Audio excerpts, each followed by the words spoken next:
Thank you.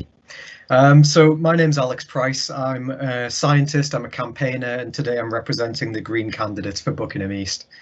My day job is all about the limits of life. I actually study this planet just behind me, that's Mars. So I find out how far we can push an environment before it becomes uninhabitable to even the most robust microorganisms, basically. I'm standing in this election because we're pretty much performing that same experiment on ourselves and our society. The difference being that the complex ecosystems that sustain us are far more fragile, and that there's no simple way to undo the damage once this ecological catastrophe has taken place. Many of you at home might be wondering what on earth global issues like that have to do with a local election. Well, 5 years ago, it was Green councillors in Australia who brought forward the world's first climate emergency declaration. 3 years ago, Green councillors in Bristol brought forward the first declaration in Europe. Now we have over 400 declarations across the UK, including Bucks and Buckingham Town Council, the Scottish Parliament, Welsh Assembly, the Tory-run Westminster Parliament, and 38 parliaments around the world have declared climate emergency. It's no exaggeration to say Green councillors show climate leadership and others follow. So by voting more Greens onto Buckinghamshire Council, your vote can drive that positive, sustainable change in your area, but also far beyond. So I hope you vote Green on May the 6th. Thank you.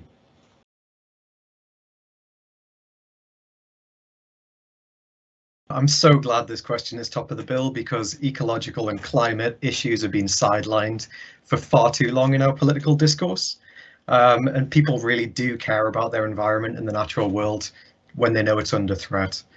We need to do more because Buckingham is part of a world that needs to do more.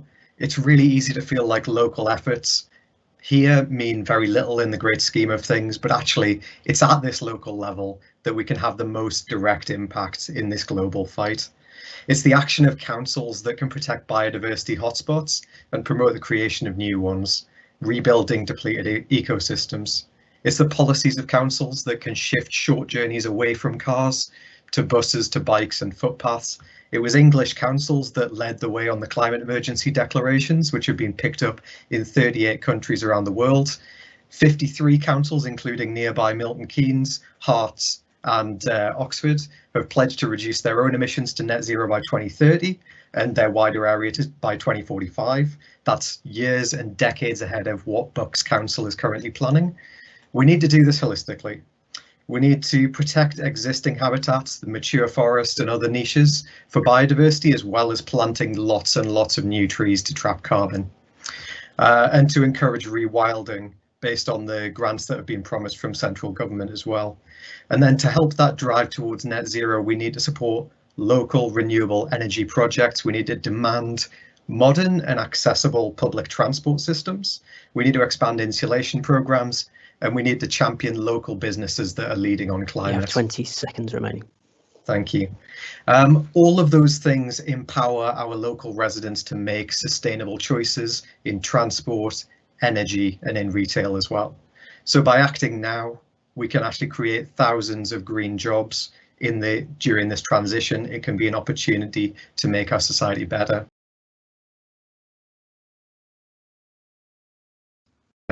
And I particularly want to thank the action group up in Maids Morton and Foscot for the documentary on the proposed development at the north end of town.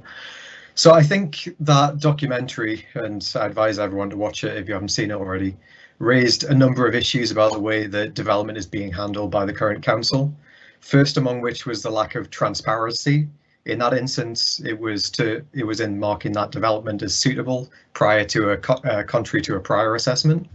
I think we're all learning from what's going on at Westminster and the wider news that decisions that are taken off the record without any minutes are rarely taken for the benefit of the wider public. Additionally, I think the lack of a public transport solution for residents in that development to access either Buckingham or Milton Keynes, that's patently unsustainable for both employment opportunities for residents there, but also for Bucks Council's own lackluster carbon emission targets, which will encourage more cars on the road, more emissions and more potholes, I guess. It's also clear that biodiversity assessments need to be much more comprehensive than the cursory one that was highlighted in there. They need to be more reproducible, so I would push for that. We need to build sustainable, good quality homes for our future residents, but that doesn't mean that you have to ride roughshod over local communities and residents' concerns. So what I'm saying is I would work cross-party with fellow councillors of any stripe to marry the needs of what is a growing town with sites that can actually gain the consent of the current residents that live in there. You have 20 seconds remaining. So thanks.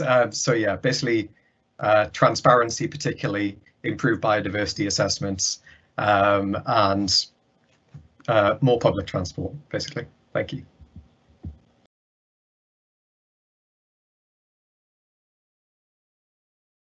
Yep, it's a really good question. So since I came to Buckingham, one thing I've really noticed is that there's quite a wide variety of independent shops and restaurants and businesses compared to a lot of similar sized towns that I've been in.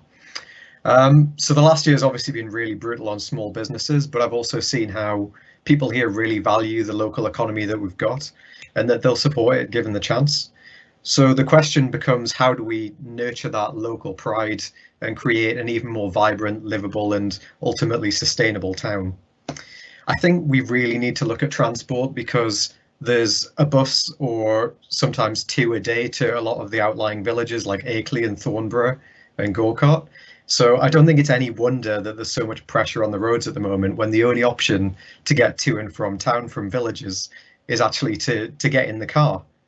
So that state of affairs really cuts off opportunities for village residents in terms of employment and otherwise, and socialising.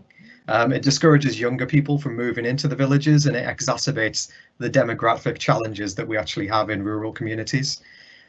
So let's be creative and open-minded about broadening alternatives to car use within Buckinghamshire, because that creates opportunity. It reduces noise and air pollution that comes with heavy traffic and makes for a much more pleasant town centre where people will want to spend their time and actually pay back into the local economy as well. So I'd like to work really closely with the town and parish councils if elected, because they're the closest elected representatives to the residents of the villages and Buckingham. And they have the best insight into which ideas will work best for them. I've just recently checked, and there's currently no demand responsive transport systems in Buckinghamshire. So if we can't get scheduled services to take pressure off the roads, then maybe that's something we can look at as well.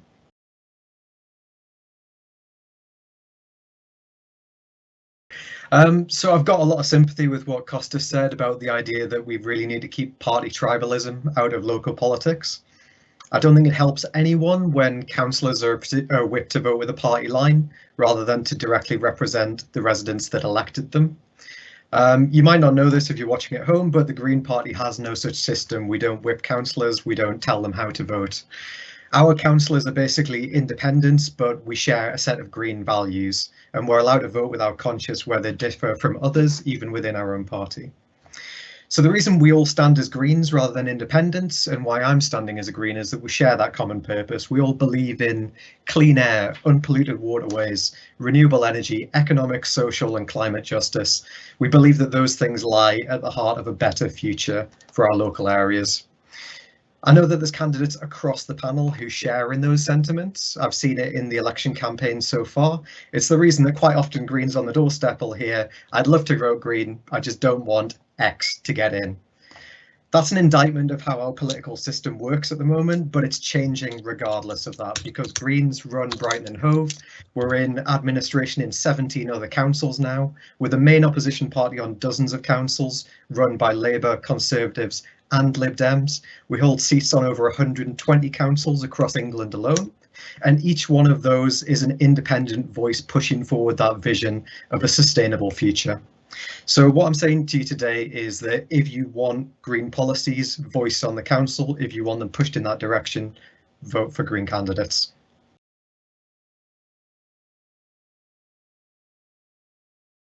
So I actually agree with a lot of what Costas has just said, and especially what he said about the fact that this is we need to see the bigger picture of how these things relate to each other and how they all come together in a kind of holistic approach to the development of our town. So one thing I very much touched on earlier was transport. And I think that we need to be demanding that when developers come forward with plans to actually put forward new housing in and around Buckingham, then we really need to demand that public transport is made part of that, and to potentially lock them into sort of part funding, perhaps part of that infrastructure, along with developing the actual, with providing the actual development. I think it's much broader than that as well, though, because we've all seen the devastation that was caused by the floods in Buckingham, and that's been an ongoing issue, as I can tell, for a very, very long time. And we know that new developments that aren't properly planned to mitigate water movement in the water table are going to contribute to flooding. And given that we're already in a position where our town is experiencing these things on a much more regular basis now, we really need to demand that developers put forward a plan where they can say that their development is actually going to have a net benefit to that. So that links in holistically to a lot of other things, like tree planting. We know that tree planting programs can actually help stabilize the water table and prevent flooding by slowing the movement of water. So it links these things in. You also improve biodiversity by doing that. So I think we just need to demand a lot more from developers in terms of the overall picture of how their development is actually going to fit into our town with the consent of local residents, but actually contribute to all the other things we're trying to achieve as well. And I think that's pretty much what I wanted to say. Yeah, so the short answer is yes, absolutely. I mean, you don't get very far in academia if you can't stand up to a bit of pressure. You know, you go through some quite robust criticism to get anywhere, and you know, if you can't stand up to that, then you won't get anywhere. So yeah, I think I'm a person who can stand up to that. I don't know whether you've noticed throughout this, but I'm not someone who's shy in putting forward their opinion on things, and I'm not going to be influenced by something that is just, oh, you know, we should go this direction, rather than showing me the evidence for it. I would say that I'm someone who, I'm always open to new evidence. So if planning officers come to me and they put forward evidence for how a certain development is going to benefit in various ways the local community, and I see the counter argument to that is put forward, then I'll make a reasoned judgment based on that. But in answer to the original question, no, I'm not going to be pressurized. As I've said before, Green Party councillors are independent minded. We're allowed to vote the way that we want. And yeah, that's the way it's going to be if I'm elected. So thanks.